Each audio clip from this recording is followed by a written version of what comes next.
अस्सलाम वालेकुम दोस्तों, मैं हूं शाहरुख। दोस्तों, क्या आप लोग जानते हैं कि हम लोग अपने एक छोटे से यूएसबी ओटीजी केबल के साथ क्या क्या कर सकते हैं।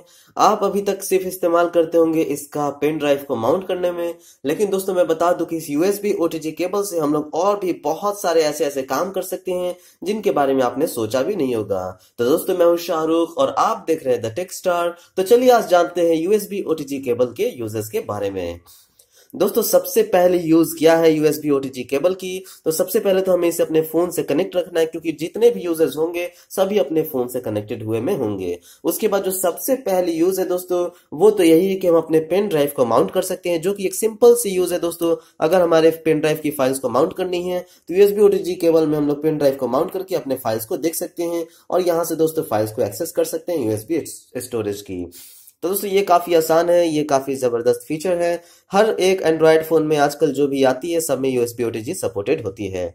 उसके बाद जो नेक्स्ट फीचर क्या है दोस्तों, तो नेक्स्ट फीचर यह है कि हम लोग अपने कार्ड रीडर को भी माउंट कर सकते हैं। जी हाँ दोस्तों, अगर आपको अपना मेमोरी कार्ड वगैरह माउंट करना है तो कार्ड रीडर एक ले लीजिए और उस कार्ड रीडर में मेमोरी कार्ड लगा लीजिए और फिर मेमोरी कार्ड लगाने के बाद दोस्तों इसे यूएसबी ओटीजी केबल से कनेक्ट कर लीजिए और उसके बाद दोस्तों यह कार्ड रीडर को भी एक्सेस करेगी और यूएसबी ओटीजी केबल को भी एक्सेस करके आपको इसके सारे फाइल्स दिखा देगी। तो ये भी काफी आसान फीचर है दोस्तों, काफी झकास फीचर है। इससे भी आप अगर बड़ा वाला कार्ड रीडर लेते हैं तो टीएफ कार्ड, एसडी कार्ड सब कुछ माउंट कर सकेंगे। उसके बाद और हम लोग क्या कर सकते हैं दोस्तों, ये तो थी दो सिंपल बातें। तीसरी बात यह है दोस्तों कि अगर हमारे पास कोई दूसरा फोन है जिसका चार्ज कम है तो हम लोग दूसरे फोन को भी चार्ज कर सकते हैं। जैसे आप देखेंगे यह मेरी फोन, इसकी चार्ज है 65%। तो अगर मुझे इसे चार्ज करना है तो इसे भी चार्ज कर सकते हैं, बस मेरे पास एक यूएसबी केबल होना चाहिए। उस यूएसबी केबल को इस फोन से लगाएंगे और फिर इसे हम लोग लगा देंगे अपने इस फोन से और उसके बाद आप देखें कि इसकी जो चार्जिंग है वो शुरू हो जाएगी। यहाँ पे देख सकते हैं दोस्तों 64% पे चार्जिंग शुरू हो गई है और अगर मैं निकाल दूं तो ये जो चार्जिंग है ये हट जाएगी और अगर मैं वापस से लगा दूं तो ये जो चार्जिंग है दोस्तों ये शुरू हो जाएगी। तो दोस्तों ये 65% पे भी चार्जिंग ले रही है, जबकि इसमें जो चार्ज है वो सिर्फ और सिर्फ है 29%। ऐसा इसलिए दोस्तों क्योंकि इसमें ओटीजी सपोर्टेड नहीं है, इसमें ओटीजी सपोर्टेड है इसलिए ये ले रही है। लेकिन दोस्तों अगर किसी फोन में ओटीजी सपोर्टेड होगा तो उसमें जिस तरफ ज्यादा चार्ज होगा उस तरफ से कम चार्ज वाले फोन में चार्जिंग जाएगी। तो इस तरह से दोस्तों आप किसी भी फोन को भी चार्ज कर सकते हैं। उसके बाद नेक्स्ट क्या है दोस्तों, तो अगर आपको रोशनी की कमी है तो आप चाहे तो लाइट भी जला सकते हैं। उसके लिए चाहिए होगा आपको यह लाइट, यह एमआई की एलईडी लाइट है दोस्तों। वैसे ये 70-80-100 रुपए में भी मिल जाती है फ्लिपकार्ट अमेजन पे, लेकिन ये एमआई की एलईडी लाइट आपको मिलेगी 250 रुपए में mi.com पे। इसे बस ओटीजी केबल से कनेक्ट करेंगे और आपका जो लाइट है वो जल जाएगी और आप अच्छे तौर पे रोशनी पा सकेंगे अपने फोन से ही, बस यूएसबी ओटीजी केबल के द्वारा और यह लाइट लगा करके। तो ये काफी अच्छी फीचर है दोस्तों, ये अंधेरे में आपको काफी ज्यादा मदद कर सकती है। उसके बाद और हम लोग क्या कर सकते हैं, तो अगर हमारे पास हवा कम लग रहा है दोस्तों तो हम लोग फैन का भी इस्तेमाल कर सकते हैं। यह फैन एमआई की फैन है जो कि आती है 250 रुपए में, लेकिन ऐसी ऐसी ढेर सारी फैंस आपको मिल जाती है फ्लिपकार्ट अमेजन वगैरह पे और वो सब आपको 70-80-100 रुपए में भी मिल जाती है। वो यूएसबी ओटीजी से लगाते हैं दोस्तों, यह जो फैन है वो शुरू हो जाएगी और उसके बाद आप इसका हवा खा सकते हैं। दोस्तों ये हवा भी काफी तेज देती है, काफी अच्छी हवा देती है। और अगर ना हो सके दोस्तों तो आप चाहे तो अगर आपका फोन हीटेड है तो आप इससे हीटेड फोन को भी ठंडा कर सकते हैं। तो ये भी काफी अच्छी फीचर है दोस्तों और ये फैन भी काफी देर तक चलेगी। अगर आपका बैटरी ज्यादा अच्छा है तो दोस्तों काफी देर तक आप चल सकते हैं, उतनी ज्यादा बैटरी ये नहीं खाती है। तो ये भी काफी अच्छी फीचर है दोस्तों। अब अगली काम हम लोग क्या कर सकते हैं यूएसबी ओटीजी केबल के द्वारा। तो दोस्तों मान लीजिए हमारे पास स्मार्ट वॉचेस होते हैं या फिर बैंड्स होते हैं, फिटनेस ट्रैकर्स होते हैं, तो उन्हें भी हम चार्ज कर सकते हैं। जैसे हमारा यह है मी बैंड 2 दोस्तों, तो यहाँ पे देखेंगे कि इसका जो मैं चार्ज में लगाऊं, यहाँ पे चार्जर से कनेक्टेड है तो उसे बस यहाँ पे ऐसे लगाऊं और यह जो है चार्जिंग शुरू हो जाएगी। तो आप देख सकते हैं कि मैं इससे मी बैंड 2 को भी चार्ज कर सकता हूँ, जो कि काफी जबरदस्त फीचर है दोस्तों और काफी अच्छी चीज है। अब हम लोग और क्या कर सकते हैं दोस्तों, तो मान लीजिए अगर हमारे पास हार्ड डिस्क है दोस्तों तो हम लोग हार्ड डिस्क को भी माउंट कर सकते हैं। यहाँ पे है दोस्तों हार्ड डिस्क और हम लोग चाहे तो इसे भी माउंट कर सकते हैं, लेकिन ध्यान रहे दोस्तों अगर आपके फोन में एनटीएफएस सपोर्टेड होगा, एनटीएफएस फॉर्मेट सपोर्टेड होगा तभी जाके हार्ड डिस्क माउंट होगा, लेकिन फैट सपोर्टेड होगा सिर्फ तो सिर्फ फैट वाली सपोर्टेड होगी। तो या तो आपको अपने हार्ड डिस्क को फैट में फॉर्मेट करना पड़ेगा या फिर आपका फोन ऐसा होना चाहिए जिसमें एनटीएफएस सपोर्टेड हो। दोस्तों मेरे फोन में एनटीएफएस सपोर्टेड नहीं है, लेकिन लेकिन फिर भी मैं आपको डेमो दिखा दूं कि यहाँ पे जो है हार्ड डिस्क जो है ये NTFS फॉर्मेट में, मैं इसे फॉर्मेट नहीं किया हूँ फैट में, तो फिर भी ये लाइट तो जल जा रही है। लेकिन दोस्तों आप चाहें तो यहाँ से एक्सेस कर सकते हैं अगर आपका फोन में NTFS फॉर्मेट सपोर्टेड हो। दोस्तों एक तरह से आप इसमें 1 TB 2 TB तक की हार्ड डिस्क भी यूज कर सकते हैं, हालांकि सिर्फ ये 80 GB की हार्ड डिस्क है। उसके बाद दोस्तों और हम लोग क्या कर सकते हैं, तो अगर आपके पास है कैमरा, डिजिटल कैमरा या DSLR, तो आप दोस्तों उसे भी माउंट कर सकते हैं। ये रही दोस्तों मेरी कैनन की कूलपिक्स कैमरा, निकॉन की कूलपिक्स कैमरा, और दोस्तों इसकी जो है वायर से मैं कनेक्ट किया हुआ हूँ। और दोस्तों मैं चाहूँ तो इसे चार्ज भी कर सकता हूँ या फिर इसे कनेक्ट भी कर सकता हूँ। बस इसे ऐसे लगाना है दोस्तों, और इसे मैं यहाँ पे लगा दूं, और लगाने के बाद यहाँ पे आप देखेंगे कि यह जो लाइट है वो जल जाएगी।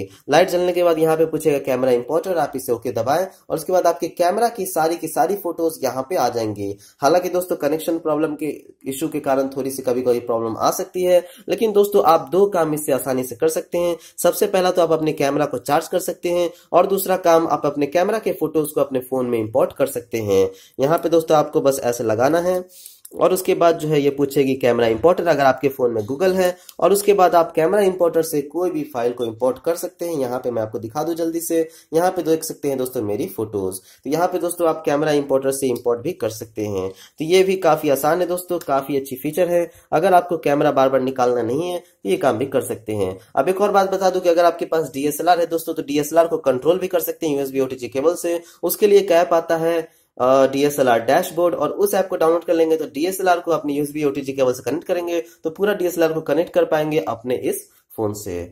अब दोस्तों नेक्स्ट हम लोग और क्या कर सकते हैं, तो अगर आपके पास है गेमिंग कीबोर्ड, गेमिंग जॉयस्टिक, तो दोस्तों आप गेमिंग जॉयस्टिक को भी कनेक्ट कर सकते हैं USB OTG केबल से। हालांकि दोस्तों मैं आपको बता दूं कि मैं आपको दिखा नहीं पाऊंगा, क्योंकि दोस्तों ये जो गेमिंग मेरा जॉयस्टिक है ये खराब है, पुरानी हो गई है, मैंने नई नहीं ली है अभी तक। लेकिन ये गेमिंग जॉयस्टिक भी कनेक्ट हो जाती थी दोस्तों, और आप इस गेमिंग जॉयस्टिक से भी वो सब गेम्स खेल सकते हैं जो गेम्स जॉयस्टिक को सपोर्ट करते हैं। तो USB OTG केबल से दोस्तों आप गेमिंग जॉयस्टिक भी खेल सकते हैं। अब हम लोग और क्या कर सकते हैं दोस्तों इस USB OTG केबल से, तो मान लीजिए हमारे पास है यहाँ पे माउस या फिर हमारे पास है कीबोर्ड, तो हम लोग माउस और कीबोर्ड को भी कनेक्ट कर सकते हैं। अब दोस्तों माउस और कीबोर्ड भी हमारा 2 तरह का आता है। सबसे पहला तो आता है USB वाला, और दूसरा आता है दोस्तों वायरलेस वाला। तो USB वाला भी कनेक्ट हो जाएगा दोस्तों, वायरलेस वाला भी कनेक्ट हो जाएगा। हालांकि मेरे पास अभी है वायरलेस वाला कीबोर्ड, USB वाला कीबोर्ड है नहीं मेरे पास। तो दोस्तों मैं आपको दिखा देता हूँ वायरलेस वाला कीबोर्ड या फिर माउस कैसे कनेक्ट करना है। दोस्तों आपके पास वो होना चाहिए डोंगल जो आपके वायरलेस कीबोर्ड या माउस के साथ मिली है, और उसे बस आप ज्वाइन कर दे यहाँ पे USB OTG केबल में, और उसके बाद आपकी जो फोन है वो रिकॉग्नाइज कर लेगी, और उसके बाद आप यहाँ पे माउस या फिर कुछ भी इस्तेमाल कर सकते हैं। दोस्तों आप देख सकते हैं ये काफी आसानी से काम करती है, और यहाँ से आप कुछ भी काम भी कर सकते हैं कीबोर्ड से भी। तो दोस्तों ये भी काफी आसान है, माउस और कीबोर्ड जो है काफी अच्छे से काम करती है इसमें, और इसके लिए आपको कोई भी टेंशन लेने की जरूरत नहीं है। तो दोस्तों ये तो थी कुछ चीजें। अब इसके अलावा भी क्या हम लोग कुछ कर सकते हैं, तो जी हाँ दोस्तों इसके अलावा भी कुछ चीजें जो हम लोग कर सकते हैं USB OTG केबल से। दोस्तों माउस कीबोर्ड वगैरह ये सब आपने सीख लिया, यहाँ पे अपने फोन को चार्ज करना सीख लिया, पेन ड्राइव को माउंट करना, मेमोरी कार्ड को माउंट करना, फैन, लाइट, और ये डोंगल, ये दोस्तों USB हार्ड ड्राइव, ये जॉयस्टिक, माउस, कीबोर्ड, और दोस्तों कैमरा, ये सब चीजें तो कर ही सकते हैं। लेकिन इसके अलावा अगर मान लीजिए आपके पास ब्रॉडबैंड है और उसमें लैन लगी हुई है, तो आपको मिलता है दोस्तों USB to LAN अडेप्टर, और आप अगर USB to LAN अडेप्टर लगा देंगे तो आप अपने LAN केबल से अपने फोन में इंटरनेट चला सकते हैं। उसके लिए आपको वाईफाई की जरूरत नहीं है, उसके लिए आपको ब्लूटूथ या फिर किसी भी तरह की डेटा की जरूरत नहीं है। आपके पास अगर ब्रॉडबैंड है तो LAN से आप चला सकते हैं। उसके लिए आपको चाहिए USB to LAN कन्वर्टर दोस्तों, और उसके बाद आप उससे चला सकेंगे। तो दोस्तों ये सब थी कुछ चीजें जो कि हम लोग कर सकते हैं, और इसमें मैं बता दूं कि आप USB वाले कीबोर्ड और माउस भी लगा सकते हैं। तो दोस्तों मैं था शाहरुख, और मैंने आपको बताया कि हम लोग एक छोटे से USB OTG केबल के साथ क्या क्या कर सकते हैं। और दोस्तों ध्यान रहे USB OTG केबल सभी फोन के साथ सपोर्टेड नहीं है, सिर्फ उन्हीं फोन्स के साथ सपोर्टेड है जिन फोन्स में USB OTG सपोर्टेड है। दोस्तों आप चेक कर ले कि क्या आपके फोन में USB OTG सपोर्टेड है अगर आप लेने जा रहे हैं, और उसके बाद आप इतने सारे काम एक साथ कर पाएंगे। इनके अलावा भी बहुत सारे काम है दोस्तों जो कि आप USB OTG से कर सकते हैं, लेकिन उनके बारे में मैं आज ज्यादा बात नहीं करूंगा। जैसे कि आप क्या कर सकते हैं दोस्तों, अगर आपकी 3.5mm ऑडियो जैक खराब हो गई है तो आप एक micro USB to 3.5mm splitter ले सकते हैं। और वो micro USB to 3.5mm splitter क्या करेगा दोस्तों कि आप यहाँ पे एक स्प्लिटर लगा देगा जिसमें आप अपना ईयरफोन लगा सकते हैं और फिर यूएसबी के द्वारा आप अपने गाने सुन सकते हैं। तो दोस्तों उससे आपकी जो 3.5mm ऑडियो जैक खराब होगी उसके लिए भी ज्यादा टेंशन की बात नहीं होगी। तो दोस्तों मैं हूं शाहरुख और मुझे आप लोग को बताना था कि हम लोग एक छोटे से यूएसबी ओटीजी केबल के साथ क्या क्या कर सकते हैं। तो इतने सारे काम कर सकते हैं। और अगर आपको हमारी ये वीडियो पसंद आई तो हमारे चैनल को सब्सक्राइब कर लें और हमारे वीडियोस पे लाइक एंड कमेंट करें। Thank you.